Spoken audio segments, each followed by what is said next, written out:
What is up? This is your LA in a minute, and in this edition of the LA Taco Neighborhood Project, you're going to get a twofer, both Covinas, West Covina and regular Covina.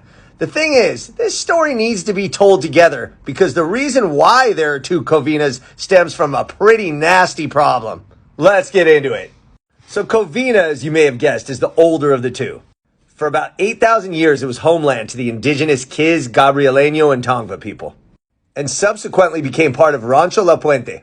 But it was founded in 1882 by Joseph Swift Phillips, who acquired the land after it had been a failed coffee plantation owned by three Costa Rican brothers, the Valdias.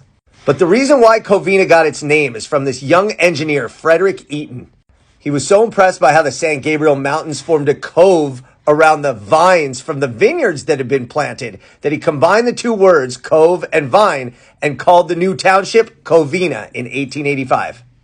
The city began to grow around its burgeoning downtown, and farmers blanketed the area with grapefruit trees, orange trees, and walnut groves. By 1909, Covina was already the world's third largest producer of oranges. But as the population grew, the need for infrastructure grew as well, and the tiny little city of Covina, only 7 square miles, didn't have the land. And what happened next was a nasty fight over that infrastructure, specifically the sewage and where to put it. The city of Covina had been buying land near Baldwin Park, Whittier, and what would become West Covina because they were all potential landing spots for Covina's sewage. Political and court battles ensued, and 507 residents of the area where the sewage farm was likely to be built banded together and voted to become an independent city, West Covina.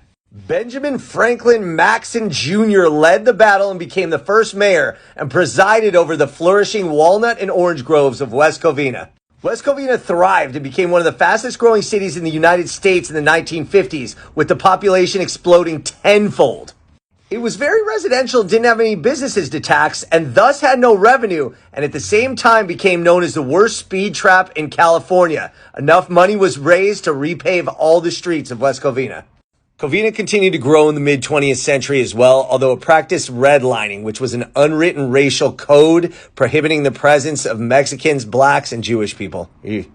Covina has evolved even as it's managed to maintain and preserve that old downtown feel. Modern-day Covina also does a good job of pushing more pedestrian-friendly events in that downtown.